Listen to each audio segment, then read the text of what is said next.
Waalaikumsalam warahmatullahi wabarakatuh. Assalamualaikum warahmatullahi wabarakatuh. Waalaikumsalam. Selamat pagi semuanya. Pagi Bu.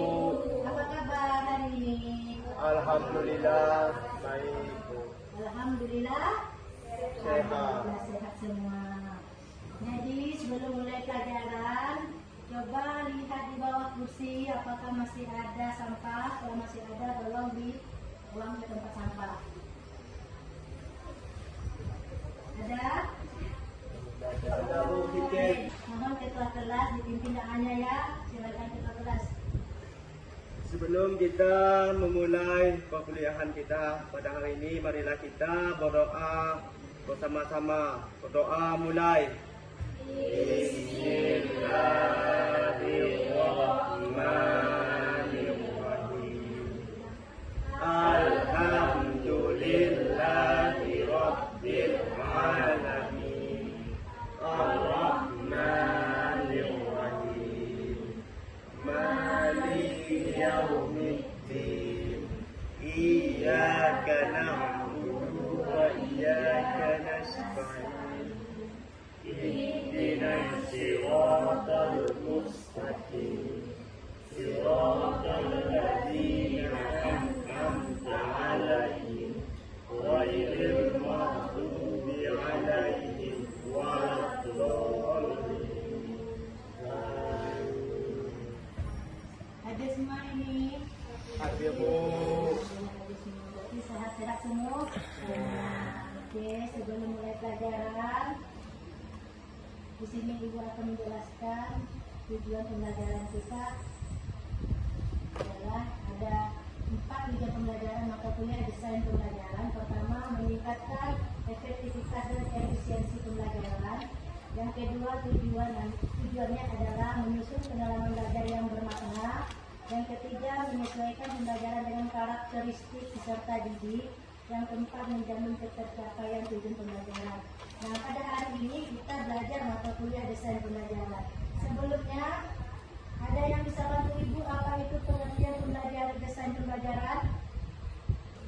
Pada hari ini kita belajar pengertian desain pembelajaran secara umum menurut ahli. Jadi di sini ada yang bisa bantu? Ya, silakan.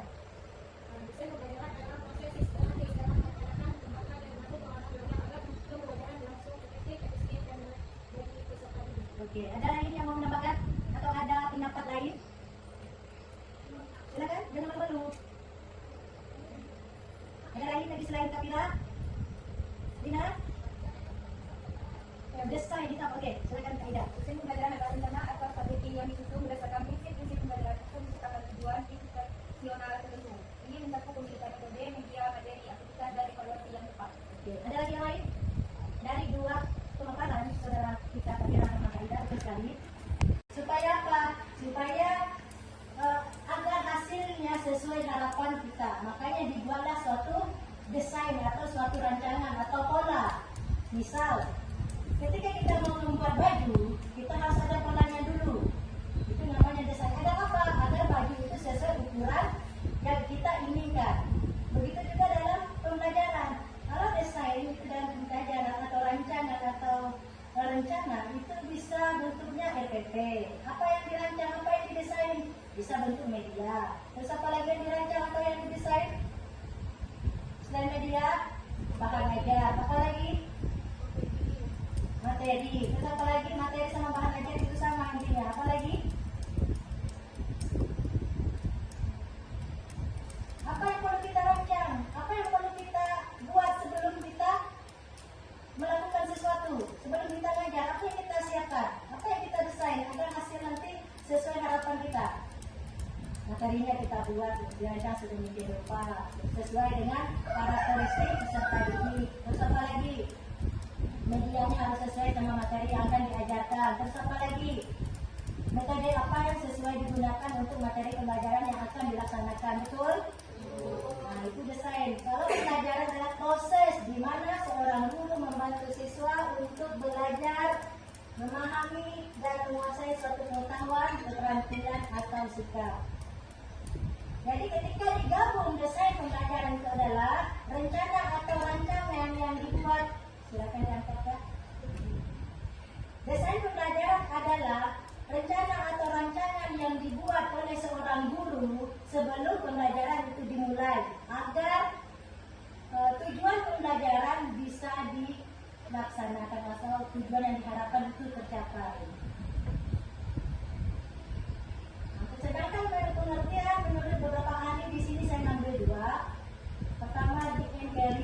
90. Bisa Bapak Ibu bacakan?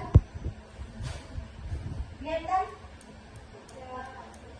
Oke, Bendi, bisa Bapak Ibu Bendi? Bisa Bu. Oke, silakan bacakan Bendi. Baik. Pengertian menurut beberapa ahli. Yang pertama itu apa? Dick and Carey tahun 1990. Desain pembelajaran adalah proses yang teratur dan sistematis. Untuk merancang pembelajaran dimulai dari menentukan tujuan belajar, memilih cara menyampaikan materi, hingga mengevaluasi apakah siswa benar-benar sudah belajar. Selanjutnya, yang kedua yaitu David H. Jonasson tahun 1991. Jonasson menekankan bahwa desain pembelajaran adalah proses yang kreatif, tapi tetap mengikuti teori, supaya siswa bisa belajar dengan mudah dan maksimal. Siapa yang bisa menguraikan atau menyimpulkan dari dua pendapat ini? Kalau sudah belajar atau belum? Makanya harus dirancang sedemikian rupa. Terus selanjutnya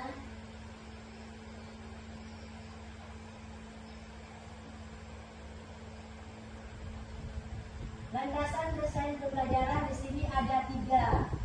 Landasan teoritis, landasan psikologis, dan landasan teknologis. Nah, kalau landasan teoritis ini dibagi 3 lagi teorinya.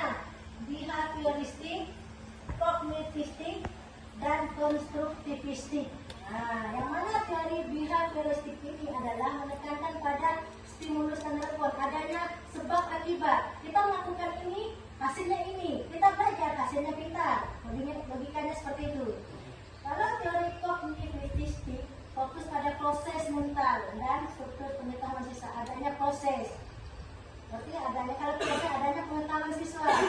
Kalau teori konstruktivistik, pembelajaran terjadi ketika siswa membangun pengetahuannya sendiri melalui interaksi dan pengalaman, adanya pengalaman dari siswa tadi. Kalau teori kognitivistik itu kan ada proses tadi. Kalau teori konstruktivistik kan dari siswa itu sendiri mencari pengalaman, baik melalui interaksi dan lain sebagainya.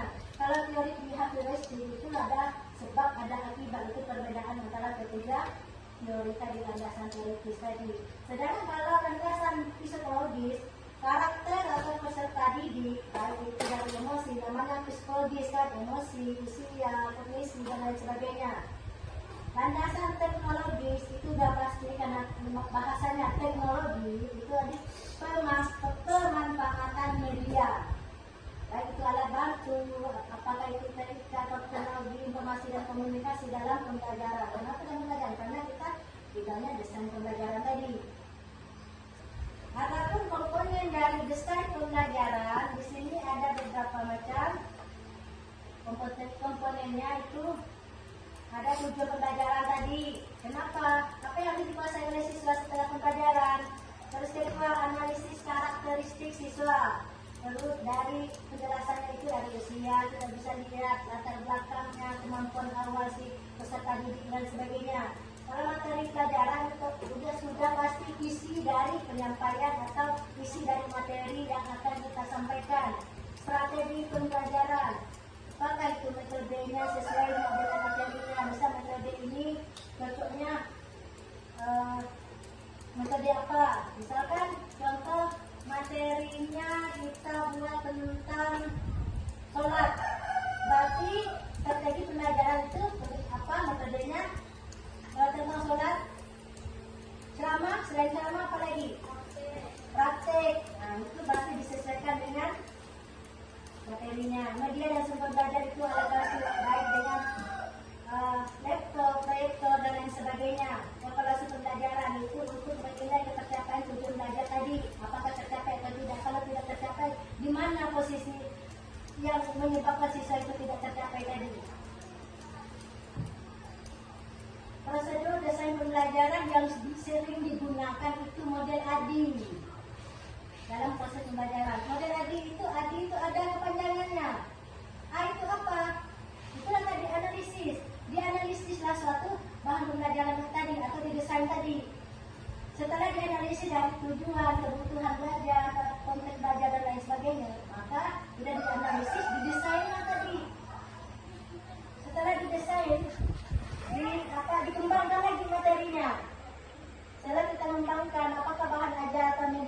terus menyusun perangkat pembelajaran RPP, terus LKPD dan lain sebagainya. Setelah tadi dianalisis, didesain, kita kembangkan bentuk dalam pembelajaran, bentuk RPP, LKPD dan lain sebagainya. Apalah namanya sekarang. Kalau di sekolah, kalau di kampus RPS, kalau di sekolah RPP dan lain sebagainya. Terus dilaksanakan tadi setelah dirancang, dikembangkan, dilaksanakan. Setelah dilaksanakan, baru dievaluasi. Tercapai enggak yang kita buat tadi, yang kita analisis, yang kita desain, yang kita kembangkan. Terus kita kembangkan, kita praktekkan. Dievaluasi, berhasil atau tidak? Nah, itu prosedur pembelajaran. Tadi A, analisis, D, desain, D kedua itu development atau pengembangan, I, implement atau pelaksanaan atau implementasi, E, evaluasi. Evaluasi dalam pembelajaran itu ada 3 di sini. Ada 3 atau ada 2?